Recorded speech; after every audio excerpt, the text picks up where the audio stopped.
I think cleaning a bathtub can be pretty overwhelming because we see commercials where people are like sweating and working so hard to get their bathtubs clean.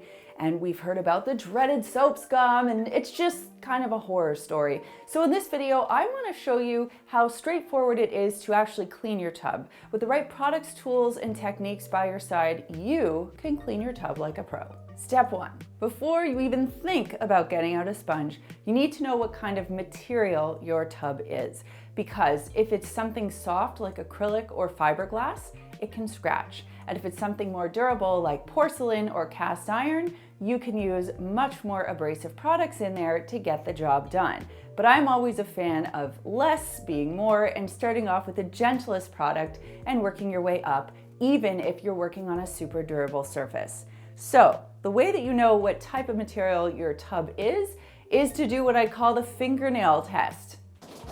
Just tap your fingers on the side of the tub, and if you get kind of like a plasticky feeling reverb, you know that the tub is acrylic or fiberglass. But if you do it and you get more of a metallic reverb, you're dealing with a porcelain or a cast iron tub. Once you determine the type of material that your tub is made out of, then you can select the appropriate products and tools.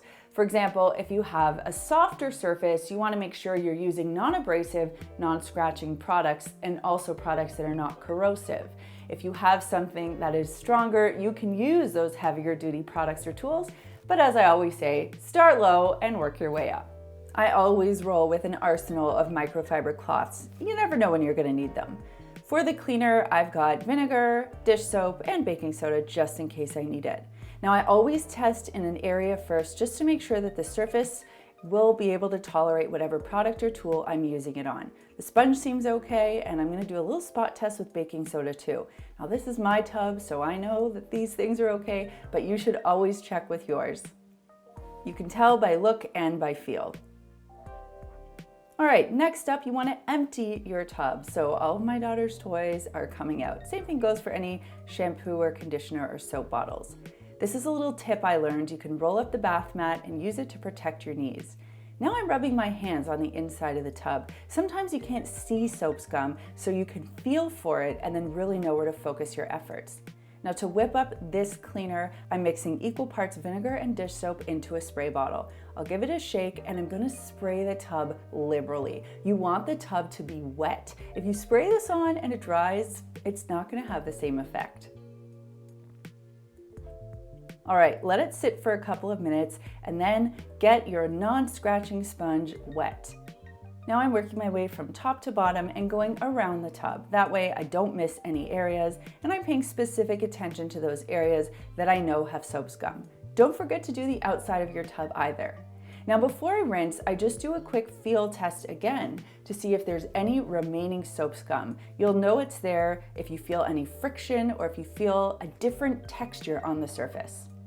When you're certain everything is clean, you can give the tub a rinse. Here I'm using a little jug, you can use a container or a removable shower head.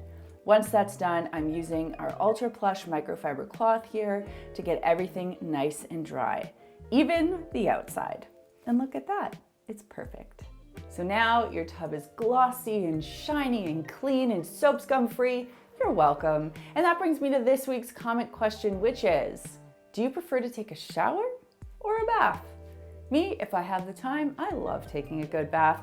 But now that I share one with my daughter, it's not as relaxing when I'm seeing like Paw Patrol toys and Peppa Pig floating around everywhere. But you know, a good, nice, warm shower really does it for me too. So let me know what you prefer in the comments down below. And if you liked seeing me make my own cleaner for the tub, you might like to check out this playlist where I go through some DIY cleaners that you can try. If you haven't done so already, make sure that you subscribe to the Makers Clean channel. Thanks so much for watching, and I'll see you soon.